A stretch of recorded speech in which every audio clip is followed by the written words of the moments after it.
India versus south Africa का चौथा T20 भी ख़त्म हो चुका है और ऐसा लगा है कि सिर्फ इंडिया खेलने आई थी, साउथ अफ्रीका सिर्फ देख रहा था। वो भी आई थिंक सिर्फ ग्राउंड के अंदर इंजॉय कर रहे थे इंडिया की बैटिंग।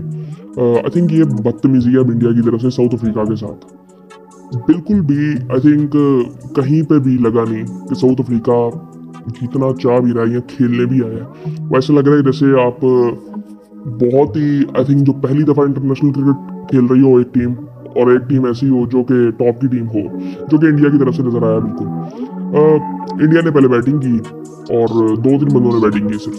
संजू सैमसन ने फिर 100 कर दिया। अभी इन्होंने सोचा हुआ है या तो 100 करेंगे या 0 करेंगे। पहले मैच में 100, फिर 2-0, फिर 100 और उससे पहले भी 100 था। सो ये तकरीबन पिछले 5 मैचों में इनके 300 आ चुके हैं T20 में। अभिषेक भी, उसकी भी डिसेंट इनिंग थी, 18 बॉलों में उसने भी 36 किया।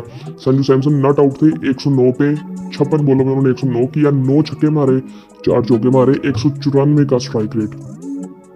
तिलक वर्मा खड़े हुए थे संजू के साथ और उसका स्ट्राइक रेट इनसे भी ऊपर, संजू सैमसन से भी ऊपर। उसने 120 किया 47 बॉलों पे, 9 चौके 10 छक्के उसने लगाए।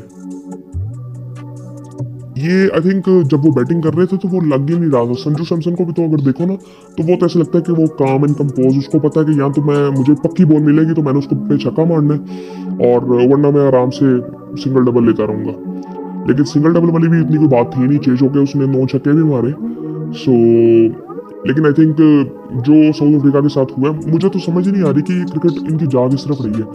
ये एक दफ़ा थोड़ा सा सिर्फ नजर आया था कि वर्ल्ड कप के राउंड अबाउट, हालांकि उसमें भी इनकी कोई बहुत एक्स्ट्राऑर्डिनरी क्रिकेट इन्होंने खेली थी, लेकिन थोड़ा सा लग रहा था कि शायद ये अच्छा करेंगे T20 आइज में। लेकिन आई थिंक यहाँ पे कहीं पे भी नजर नहीं आया वो। उसके बाद जो साउथ अफ्रीका का बॉलिंग कार्ड है उसमें तो कुछ भी नहीं है। और उसके बाद फिर जब साउथ अफ्रीका बैटिंग के लिए आई, सो जो ओपनर थे उनके वो आते आउट हो गए। उसके बाद एडन मार्करम, इनकी तो मुझे समझ नहीं आ रही कि ये कैप्टन है टीम के। अब इस वक्त तो सबका ही बुरा हाल हुआ पड़ा। क्लासन भी 0 पे आउट हुआ है। स्टब्स थोड़ी बहुत फॉर्म में है, उसने 43 किया, 43 किया, 29 बॉलों पे 2 छक्के 3 चौके लगाए। मिलर ने भी 36 किया 27 बॉलों पे। बट वो उस वक्त तो मैच खत्म हो चुका हुआ था कि जब स्टब्स और मिलर बैटिंग कर रहे थे। और आई थिंक मैच तो तभी खत्म हो गया था जब इंडिया ने ये टोटल लगा दिया था।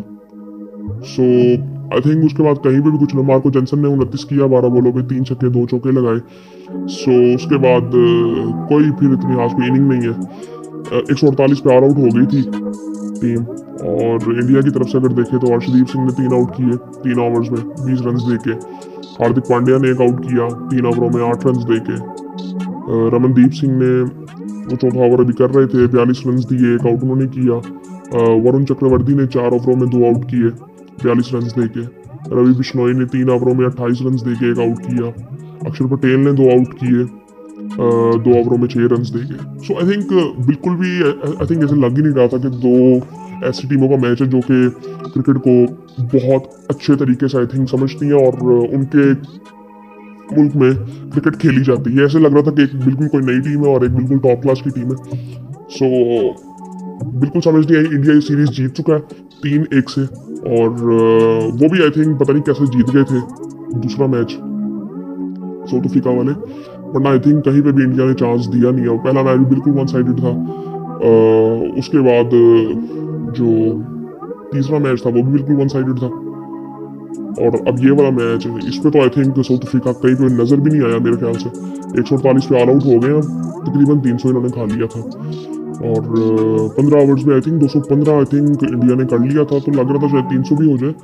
लेकिन ये 283 इन्होंने, मतलब वो टोटल जब लग जाए तो फिर उसके बाद ना ही होता है। फिर यही होता है कि बस फॉर्मेलिटी होती है कि सामने वाली टीम ने बैटिंग करने आना है, जिस तरह की मर्जी पिच हो।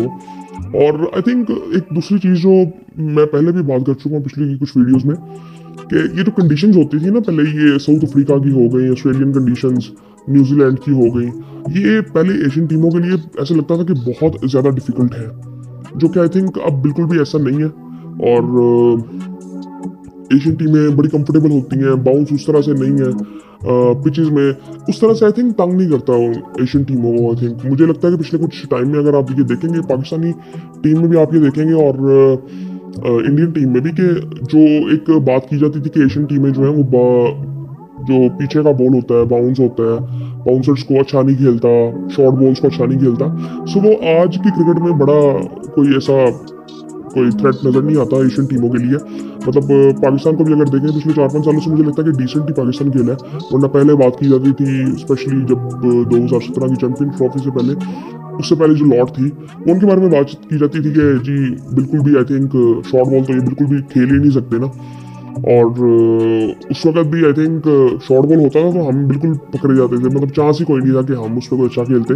लेकिन अब आई थिंक पिछले कुछ सालों में अगर देखें तो डिसेंट पाकिस्तान भी खेलता था, इंडिया की तरफ से भी आई थिंक वो शॉर्ट बॉल्स को अच्छा खेलते हैं अब, क्योंकि T20 क्रिकेट आई थिंक बहुत ज़्यादा हो चुकी है और फास्ट बॉलिंग को उतनी हेल्प मिलती नहीं, बैटिंग दिखते हैं, तो ये सारी एडवांटेजेस जो मिल गई है ना बैट्समैनों को, सो ये काफ़ी आई थिंक वो डर जो था ना वो उतर चुका हुआ है बैट्समैनों का, और ईजी हो गई है क्रिकेट बैट्समैनों के लिए बहुत ज़्यादा। सो आई थिंक इसमें कोई इतनी ज़्यादा बात करने वाली है नहीं। संजू सैमसन अपने फॉर्मेट को फॉलो कर रहे हैं, 0 या 100, 0 या 100, सो वो उनका वही चल रहा है। तिलक वर्मा की इनिंग आई थिंक फिर एक बड़ी ज़बरदस्त इनिंग थी उसकी 120 की। मैं इसके बारे में पहले भी बात कर चुका हूँ कि ये एक ऐसा प्लेयर मुझे नज़र आता है अगर इंडियन क्रिकेट का जो पूरा एक इनके जो प्लेयर्स का एक है वो आई थिंक उनमें ये नजर आता है कि जो तीनों फॉर्मेट खेल सकता है, जिस तरह युवराज सिंह को हम देखते होते थे, इसमें भी वो चीज़ नजर आती है कि ये तीनों फॉर्मेट खेल सकता है आई थिंक। और किसी में आई थिंक प्रॉपरली उस तरह से नजर आता नहीं है कि रोहित शर्मा विराट के बाद कौन स्टेबिलिटी देगा इस टीम को, स्पेशली शॉर्ट फॉर्म में। सो आई थिंक ये दोनों जो है लॉन्ग फॉर्म में भी आई थिंक टेस्ट क्रिकेट में भी आई थिंक जब वो रिटायरमेंट लेंगे तो उस वक्त भी आई थिंक इनको जरूरत तो होगी इंडियन टीम को। तो तिलक वर्मा आई थिंक बेहतरीन चॉइस है, मैं इसको काफ़ी देर से देख रहा हूँ, इसको मैं IPL में मैंने काफ़ी देखा है इसको, और आई थिंक मुझे बड़ा पसंद है ये। और बाकी आई थिंक कोई इतनी ज़्यादा बात करने वाली है नहीं, इंडिया ने बिल्कुल वन साइडेडली इनको हराया है और 3-1 से सीरीज जीत ली है। और आई थिंक अब इंडिया की सीरीज भी शुरू होने वाली है साउथ अफ्रीका के साथ टेस्ट सीरीज, पाकिस्तान का भी मैच है आज बस सुबह आई थिंक उसी टाइम पे 1 बजे मैच शुरू होगा पाकिस्तानी टाइम के मुताबिक, और इंडियन टाइम के मुताबिक आई थिंक मे बी 12:30 या 12:30 नहीं, इंडियन टाइम के मुताबिक 1:30 बजे आई थिंक शुरू होगा। सो आई थिंक कल का मैच भी देखने वाला होगा पाकिस्तान का भी। बाकी इंडिया आई थिंक बड़ा डिसेंट तरीके से जीता है। और जब इनकी बैटिंग देख रहा था तो मैंने थोड़ा संजू सैमसन को थोड़ा सा क्लोजली देखा है मैंने, हालांकि पहले मैचेस मैंने नहीं देखे थे, आज वाला मैचेस भी मैच को मैंने पूरा नहीं देखा, सिर्फ मैं आखिरी 10 ओवर मैंने देखे थे, आखिरी 10-15 ओवर देखे थे इंडिया के। सो वो जिस तरह से वो खेल रहा था वो बिल्कुल ऐसा लग रहा था कि बिल्कुल काम एंड कंपोज संजू सैमसन। और उसकी जो वजह है ना, अब ये कोई संजू सैमसन जो है ना ये कोई इतना स्टाइलिश प्लेयर नहीं है, बट इसको आई थिंक इसकी गेम का जो इसको पता है ना वो बहुत बेहतर आई थिंक है, गेम अवेयरनेस जिसे हम कह सकते हैं कि बहुत बेहतर पता है। एक ये और एक ये स्काई, कि इन दोनों ने डेब्यू बहुत लेट किया है इंडिया से खेलने के लिए, और आई थिंक वो एक्सपीरियंस पर इनमें नज़र भी आता है कि बिल्कुल काम एंड कंपोज होते हैं, इनको इनकी गेम का पता है कि इन्होंने क्या खेलना है। सो आई थिंक बहुत ज़बरदस्त खेला है संजू। और बाकी देखते हैं कि आने वाले टाइम में अभी तो फिलहाल बॉर्डर गवास्कर सीरीज़ के ऊपर जो है वो सारे फोकस है वहाँ पे, जो ऑस्ट्रेलिया ने पहली दफ़ा आई थिंक इतना मार्केटिंग पे भी फोकस की है, वरना वो इतना ज़्यादा कोई इतनी हाइप बनती नहीं है, लेकिन इस दफ़ा सीरीज़ की बहुत ज़्यादा हाइप भी है।